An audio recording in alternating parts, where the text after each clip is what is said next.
So believe it or not, Pesach's on the way. No, Rabbi, seriously, we came here for inspiration, not to cry.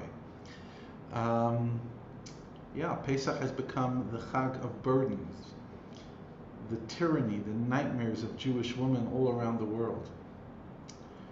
But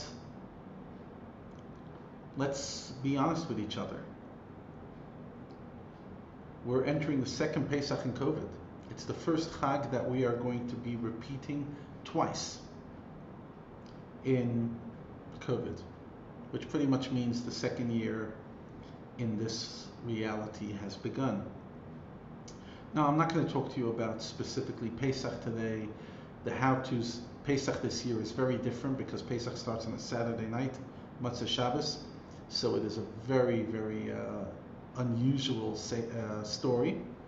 But that's not what I'm talking about today. Today I want to talk to you about a very simple but straightforward idea. And that is,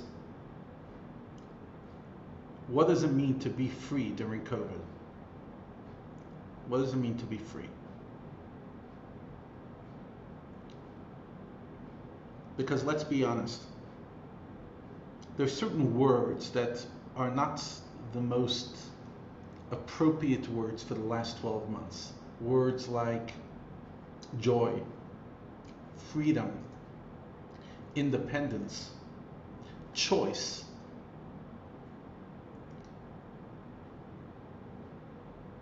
marital bliss. Just kidding. For many, there's certain, nouns that just don't come to mind during this past 12 months. If you had to ask somebody like what the words of the year are, the words of the year are lockdown, social distancing, masks on your nose, tough decisions, ambivalence, fear, paranoia, denial, etc., etc., etc. Those are the words that are in our reality that we're confronted every single day.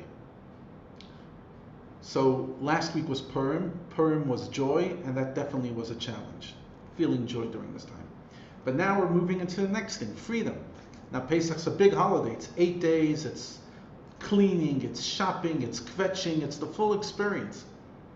And now with the new protocols in line with the government, so people could start insisting, they want to come to each other, say there, can you not? Lots of ambiguous questions. The more things that are allowed, the more confusing they make. Let's be honest, it is complicated. But in this time, we're told to think about freedom. So that's what I want to think with you. What does it mean to be free? Now, we've had this shir years in the past. We've explored this numerous times, but this year is unique. This year is different. This year we are showing up and we are changed people. The last 12 months have changed us. We don't see the world the same way we saw it 12 months ago. It is impossible that we do.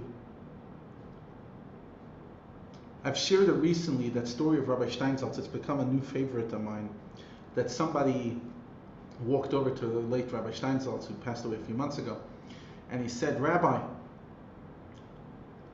how do you daven every single day? The same davening. Isn't it boring? Isn't it irrelevant? And what was Rabbi Schneiderless' response? We've shared it in the past. He said, the davening's the same, but I'm a different person. So I'm showing up differently.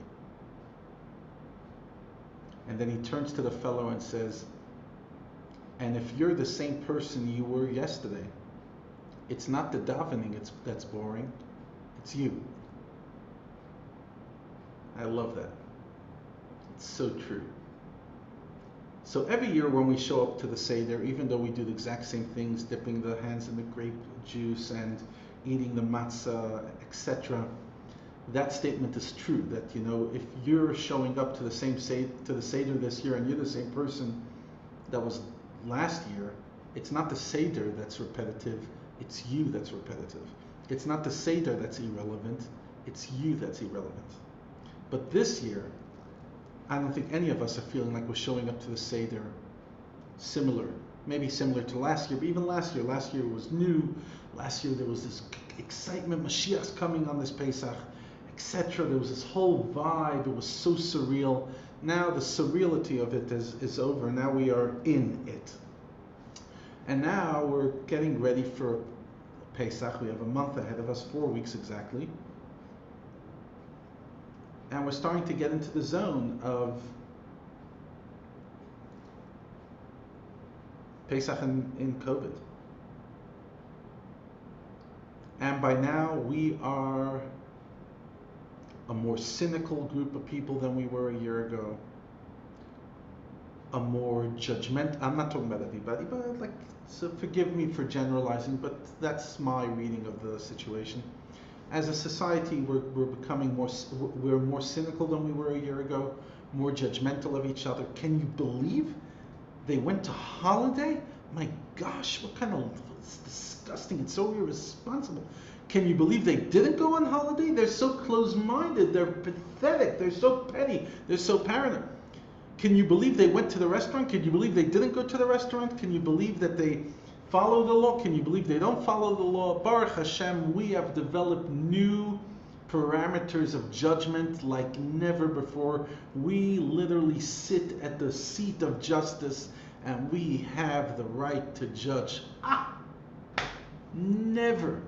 Those Haredis in Israel and the people there and those people there, Baruch Hashem, we have life figured out. We know exactly what everybody's doing wrong and the few people are doing right.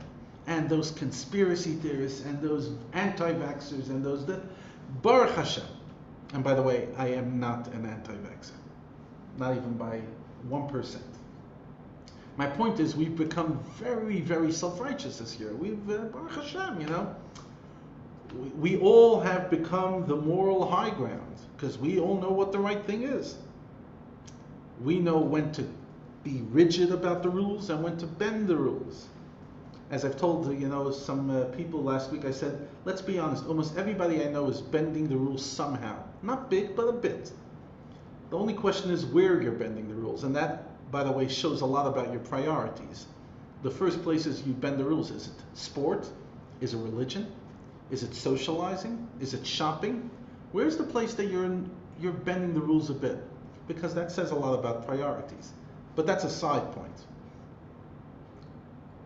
But we've all become the King of Kings. That's what God does. God sits on the throne of justice and judges the nation, judges the people.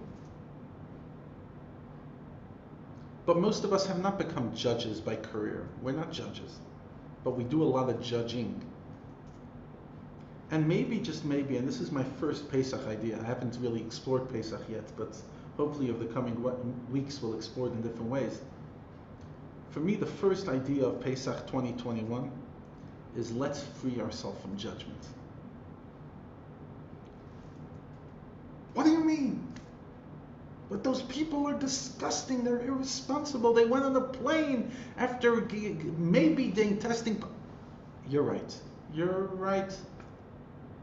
But to live all day, every day with so much judgment, and I'm talking to myself because it's something I'm working on myself currently, to just Levi, it's okay. Each person is making the choices based on this time, and almost no people know what's 100% right. Yes, there are certain things that are definitely wrong. Being crazy anti-vaxxer, being totally irresponsible. There's certain things on both spectrums that are absolutely not okay. But in the middle, there's a very big middle, and each and every one of us is struggling to find our balance, to not lose our mind while not losing our health, to not destroy relationships, but at the same time not destroy our body or destroy somebody else's life. These are tough decisions. And I think the first thing that I want to say on this topic, I haven't really addressed it yet, is I think we need a lot more empathy for ourselves and for others for what we've been through this past 12 months.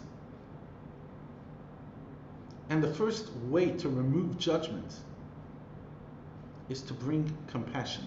Even Kabbalistically, we're told that, the first three of the seven sefirot, which are the seven major attributes of God, and each and every one of us has it in ourselves, is kindness, gvura, which is often translated as discipline, but it could also be translated as justice.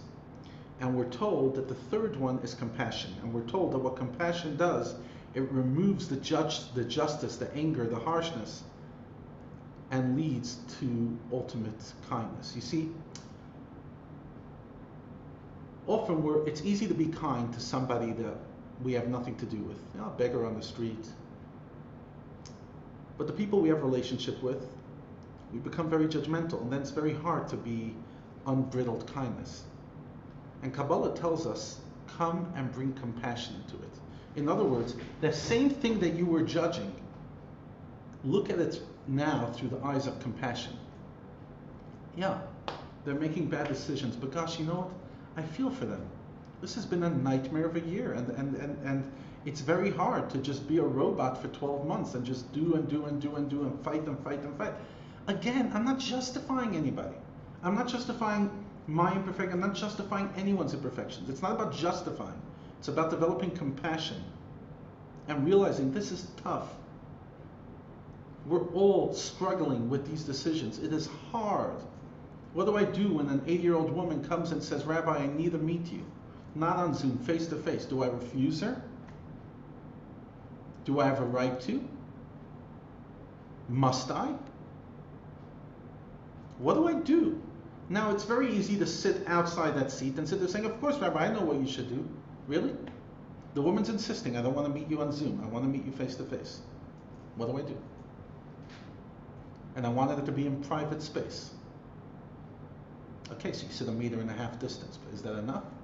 Do you rush the meeting? The point I'm saying is every single day we are being confronted with such hard questions. And yes, I'll be honest, maybe 12 months ago, it was easier to push on the side of caution and health above else. But a year later, witnessing the incredible rise of mental illness, divorce, anger, despair, etc., etc. Is it so easy now to know what's right and what's wrong? I don't think so. Some people might say that they have the absolute clarity. Please, meet me. Again, I'm not justifying extreme things. 10,000 people at a funeral, there's no justification in my mind. Maybe some people will say I'm being too judgmental of that. Could be. I don't justify it. Being reckless with people's lives, hugging people, kissing people, etc., for me, yeah, that's still a boundary. But as I said, there's a lot in the middle. But we, in the past year, have become so judgmental of our sister-in-law who's too rigid or the other sister-in-law who's too liberal. Can you believe the government's doing this? Can you believe the government's doing that? Can you believe people go shopping but they don't go to shul? Can you believe they go to shul but they don't go shopping? So how about, in honor of Pesach, the first mission of business we do, even before we start shopping, is to actually free ourselves from judgment. It is so heavy to be so judgmental of people all day, every day. And let's be honest, the more you judge others, ultimately, what it says about us is that we judge ourselves, because people who don't judge themselves don't judge others. If you live, you let others live. If you're comfortable in your own skin and you're comfortable with your own decisions, then you won't judge others. Okay, fine, I get it. Doesn't mean I have to hang around with you. Doesn't mean I have to celebrate your choices. But I'm not gonna see you as a devil. That's what judging is. Judging doesn't mean that you accept their choices. It means you accept their right to big choices, and you don't see them as evil just because they make a choice that you don't like. Even if you think the choice is wrong. And you could still think so. But they're not the devil just because they don't see reality your way. Truth is, even people who do crazy things, they're not the devil. But how much more so we're talking about reasonable people who are maybe pushing the boundaries a bit here or there, or being too rigid on the other extreme. They're not doing it out of evil. We often assume bad intent. But really, how many people are just out to destroy? Nobody wants to go around killing. We're not talking about psychopaths.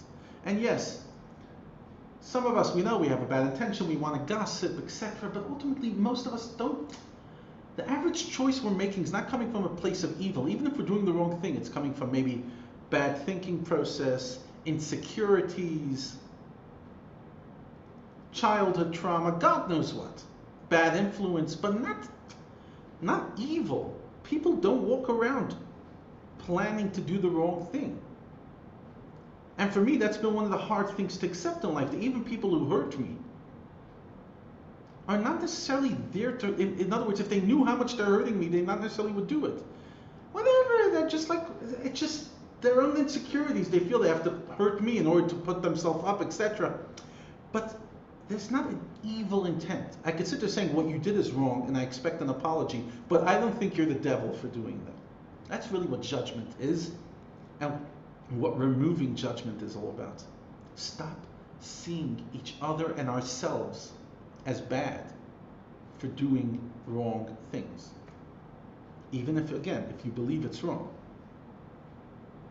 Don't see the other person as malicious.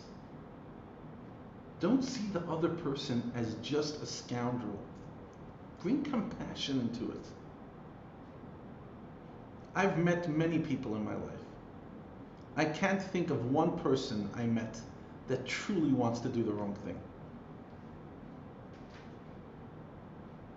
Again, they might do the wrong thing objectively, but they don't think they are.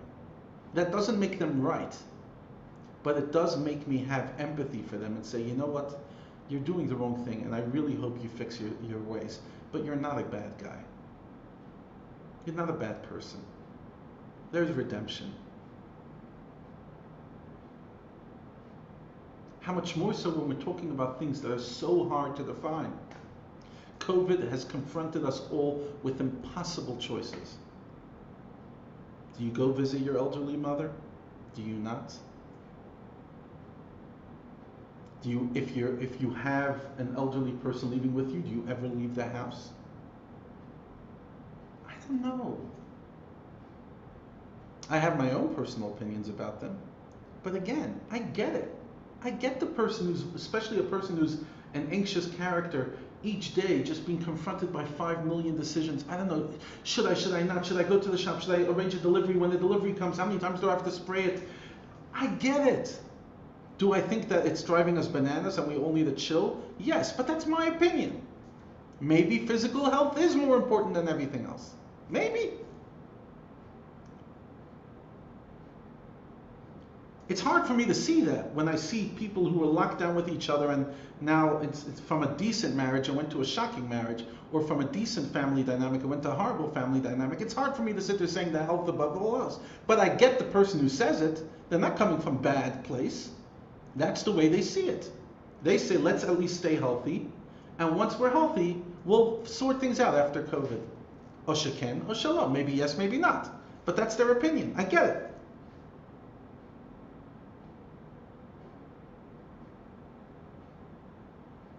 But if I'm going to come into this Pesach with that same self-righteousness that I've been walking around with the last 12 months, I am the biggest slave.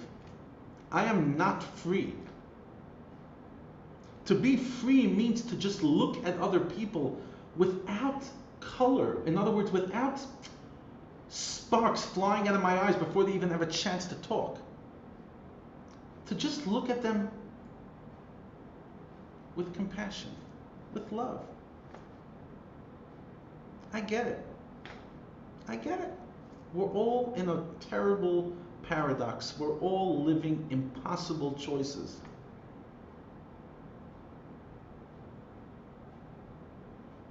What's right? What's wrong? In hindsight, we'll all be geniuses. In 10 years' time, we'll all know what we should have done. Based on how COVID plays out, etc., we'll all know what we should have done. But we're not in 10 years in the future. We're not in 2031. We're in 2021. And now all Hashem asks us is, do the best you can in this scenario, but also appreciate that the next person's pretty much also trying. They might not be doing the right thing, but they're trying. So even if you're going to try to educate them, don't do it from a place of judgment. Do it from a place of empathy. Understand, it's tough. It's really tough. I've had to confront some people, and like people opening up and crying. You know, I'm sitting at my table and just people sitting at the other side of this table sobbing about the impossibility of these times, about the impossible choices that they have to make or cannot make, or people are not allowing them to. It is so hard.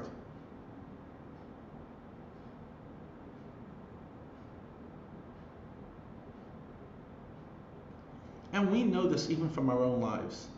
When our kids start judging us, or when we judge our parents, what do we tell them? What do you tell your child, you know, your self-righteous 18-year-old or 22-year-old who suddenly figured out that mom and dad are totally messed up and have just brought total psychosis into the family and are total nutcases and have no morality? What do you listen, Boyki? Listen, my dear daughter, I love you to bits, but I didn't bring you into this world for you to sit there judging me all day. Okay, the reality is, did I do the best I can? I believe I did, or at least close to it. Did I make the right choices every time? No. Did I have bad days and good days? Yes. Did you sometimes pay the price of my bad days? Yes. And I'm sorry, but that's what it means to be living with each other. I can't be a robot 24/7. Living in the same home, I can't put on that same face I put on when I walk out for an hour. We're humans. And I'm asking you to see me with the same compassion you see yourself. And please God, then your children one day will see you with the same compassion as well. That's what we all get. We get it.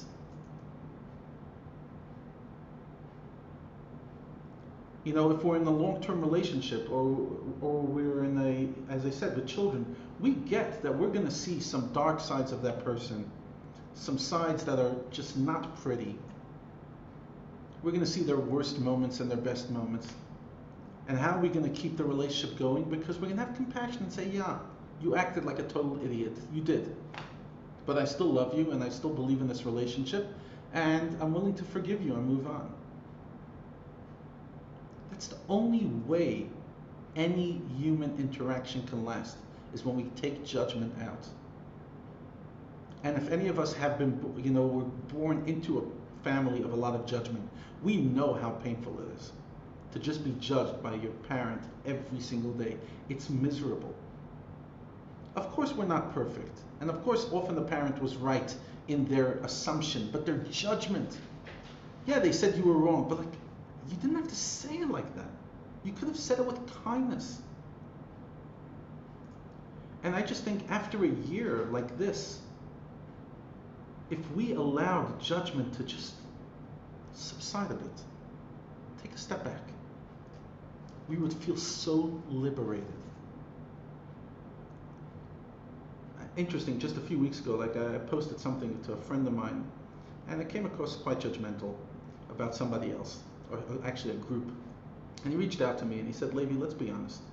He kind of gave me what I told you the last 20 minutes. He said it to me in 2 seconds. He said, Levi, let's be honest. They're making tough choices and so are you, so stop sitting in judgment. And when he said that originally, I didn't want to accept it. What do you mean? It's so black and white.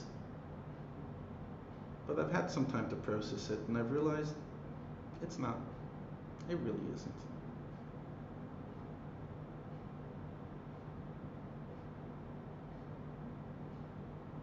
And even if it was, it still doesn't justify my judgment.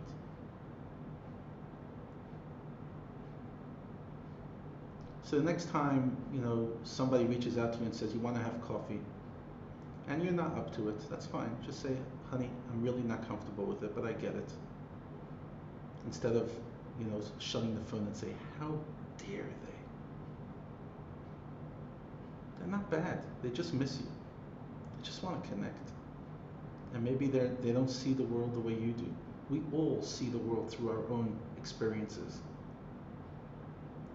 I'll be honest, I see COVID through very personal experiences. My father-in-law, may live and be well, almost died from it. I have siblings 10 months after they have it who are still suffering its aftermath. I've buried many people with it, including last week. I've seen it, and that's tainted or painted my reality. Other people haven't had those experiences. I can't expect them to see the world the way I do. In a few days' time, I'm going to New York to please God my sister's wedding. Amen. And I go there, and last time I was there a few months ago for my father's yahrzeit, and my sister happened to get engaged then. And gosh, did I spend a few weeks in judgment? Like, gosh. And yeah, like some of the stuff you see over there for us South Africans is unbelievable. You can't believe people are living a certain way. But ultimately, this time I decided I'm going to fly. I'm going to wear my mask, even if people around me don't wear masks. I'm not going to hug people, even if people around each other hug each other. And I'm not going to sit there saying they're bad. Ultimately, they suffered as a community more than I could ever imagine. Just in the month of March and April last year, they lost 100 people, some of the greatest leaders. And whatever, thank God since then, there hasn't been any real death in the community from COVID. Whatever, and they're making their choices. Do I agree with their choices? No. But I'm not the preacher. I'm not the self-righteous one, even if I sometimes want to be. And it's not for me to sit in judgment. And honestly, if I want Hashem to look at me with eyes of compassion and forgive me for my iniquities, forgive me for not living up to who I could be, then I should treat others the same way. If I can forgive others, then God should forgive me. There's a famous story about the Baal Shem Tov, that one time, one of his students on Yom Kippur took out a snuff box and started snuffing. And there was another student over there who felt that, like, it's the middle of Yom Kippur, one of the most important prayers. This guy is so physical, like, seriously, who has time for this? And he became very judgmental. And in heaven, they accepted that judgment, and they decreed on this student who took out the snuff that he'll unfortunately die that year. And the Baal Shem Tov called out the student later on, after Yom Kippur, sometime during Sukkot, and he kind of put him in a spot. I forgot the exact details of the story, but put him in a spot where you realized it's not so simple to judge. You shouldn't have judged. And he said, listen, if you forgive, if you let go of your judgment, God will also let go of the judgment of that person. But in the future, don't judge. Don't assume bad intent. You don't know what the guy was feeling. You don't know nothing.